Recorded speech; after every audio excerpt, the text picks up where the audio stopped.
Boa tarde. Tudo bem com vocês? Espero que sim, espero que vocês estejam bem. A gente vai dar continuidade no conteúdo de resistência dos materiais 2. Então, gente, só para contextualizar, a gente vinha estudando o estado plano de tensão, a gente estudou as equações para se descobrir os valores das tensões principais, né, das tensões máximas, e também os ângulos em que ocorrem essas tensões máximas. Só que a gente estudou isso utilizando umas equações grandes, tá? E muito passíveis a erros. Porque quanto maior a equação, mais fácil de você errar uma coisinha, um sinalzinho, e assim, consequentemente, errar o resultado.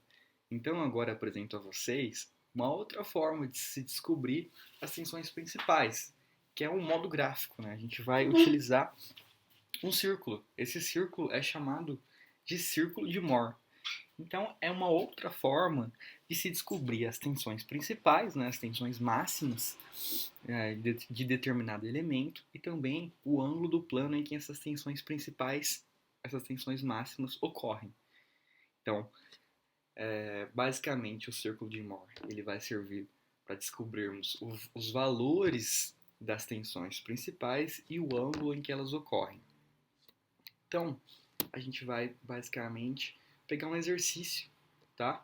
Que a gente consegue resolver esse exercício aqui utilizando as equações. Então a gente vai primeiro resolver utilizando as equações e depois a gente vai resolver utilizando o círculo de Mohr. Então a gente tem aqui esse elemento, tá? Esse elemento ele está sobre compressão aqui na direção x.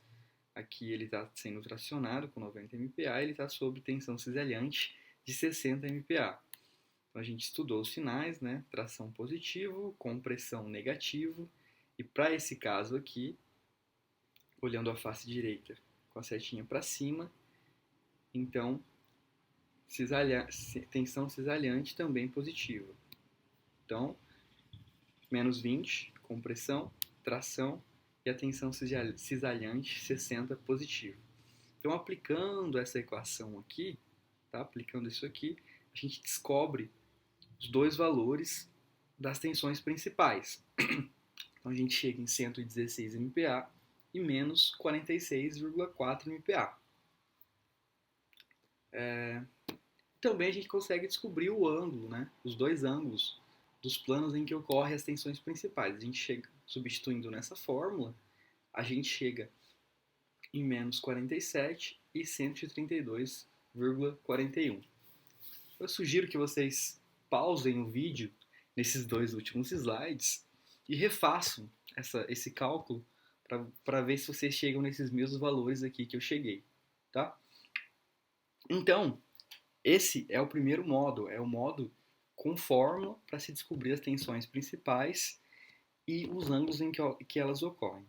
É possível descobrir esses mesmos valores utilizando outro modo, outro meio, que é utilizando o círculo de Mohr.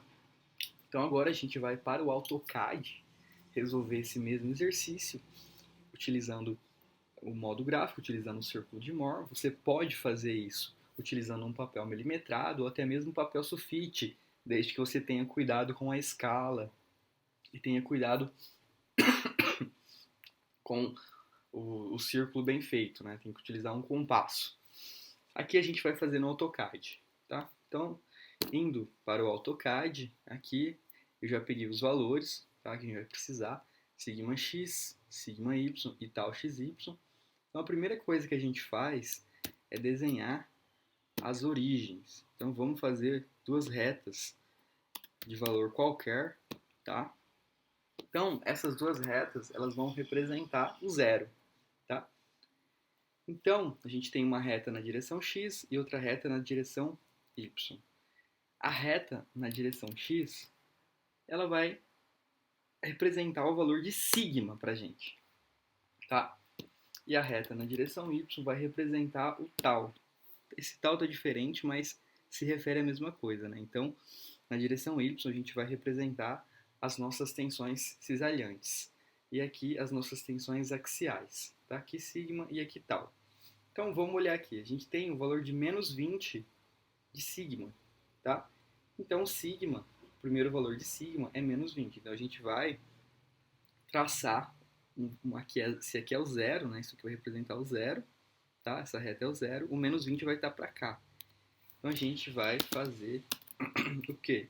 A gente vai traçar aqui a menos 20. Então essa reta, ela vai estar a coordenada, se eu pegar a coordenada desse ponto aqui, ó, esse ponto vai ser igual o x igual a menos 20 e o y, 0. Menos 20, 0, vai ser a coordenada desse ponto aqui.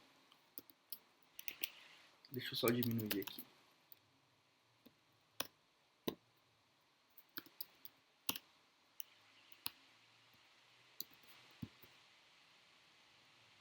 Bom, então esse ponto ele vai ter coordenada menos 20 e 0. Só que a gente vai ter outro valor de sigma, o sigma y. O sigma y ele vai estar a 90. Se aqui é o zero, né, vamos colocar aqui esse ponto aqui é o ponto 0, 0. Então esse vai ser o ponto 0, 0. Vai ser nossa origem, tá? Então esse aqui é o ponto 0, 0. Beleza? Então, se aqui é o 0, 0, o 90 positivo vai estar a 90 para lá. Então, vamos copiar essa linha a 90. Então, esse ponto aqui vai ser o ponto 90,0. Tá? Então, aqui a gente vai ter 90,0.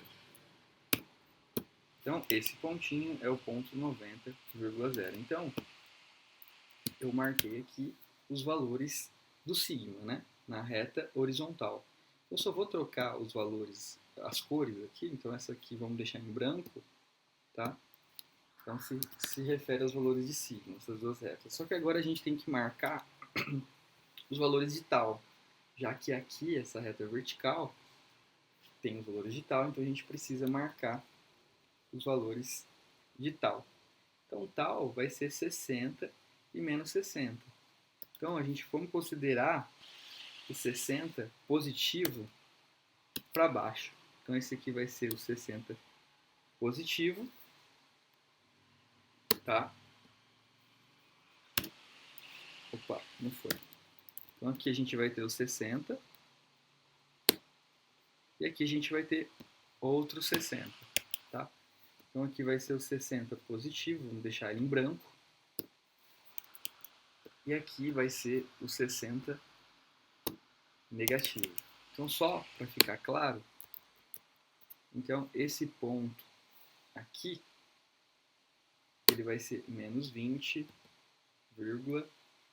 menos 60. Beleza? Menos 20,60. E esse outro ponto aqui, ele vai ser igual a 90,60. Então, esse outro ponto aqui, ele vai ser igual a 90 positivo, 60 positivo. Beleza? O que a gente faz agora? Agora eu vou trocar a cor aqui para azul. Então, o que a gente faz? A gente vai pegar esse primeiro ponto que a gente encontrou aqui, pegar esse primeiro ponto e ligar com esse segundo ponto. Beleza?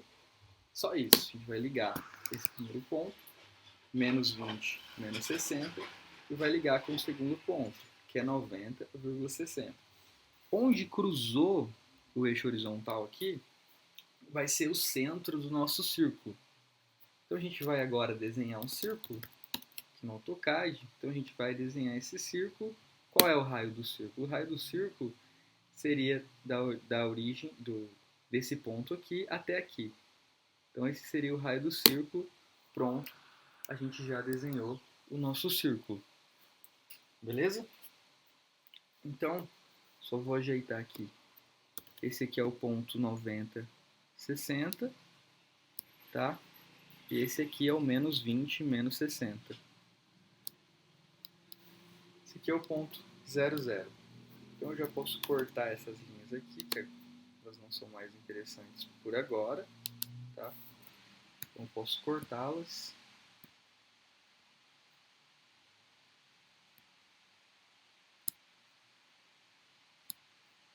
Beleza.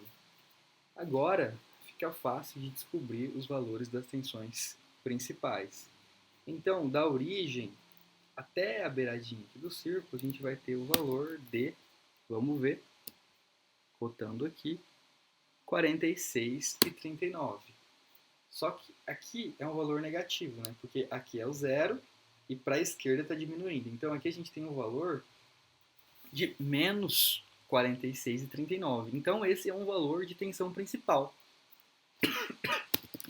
E daqui, da origem até a outra beiradinha do círculo, a gente tem um valor de 116,39. Então, esse é outro valor de tensão principal. Então, a gente achou os dois valores das tensões principais, beleza? Então, essa linha aqui, para não confundir, eu vou deixar o desenho menos poluído, tá? Então, essa linha, ela não é mais interessante.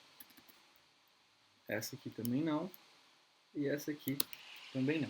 Então, agora a gente tem um desenho mais próximo que a gente vê nos livros por aí, beleza? Então, a gente tem aqui os dois valores de tensões principais. O que resta descobrir agora? Resta descobrir os ângulos em que essas tensões principais ocorrem.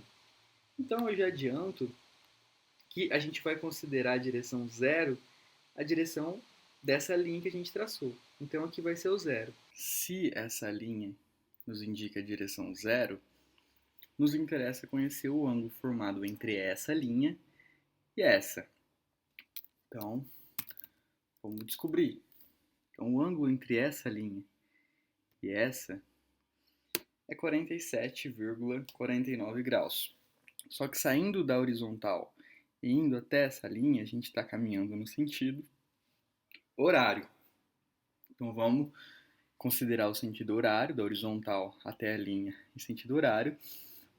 O sinal fica negativo. Então, esse ângulo aqui seria de menos 47,49 graus. Bom, vamos ver agora o ângulo formado entre essa horizontal e essa linha. É o ângulo de 132,51. Só que agora a gente está indo da horizontal até aqui no sentido anti-horário. Então o sinal desse ângulo é positivo. Então dessa forma a gente encontrou os valores das tensões principais e os ângulos em que elas ocorrem, utilizando o círculo de Mohr. Então esses valores devem bater com os valores que a gente encontrou utilizando as equações. Espero que tenha ficado claro. Qualquer coisa basta mandar uma mensagem aqui embaixo. Beleza? Obrigado.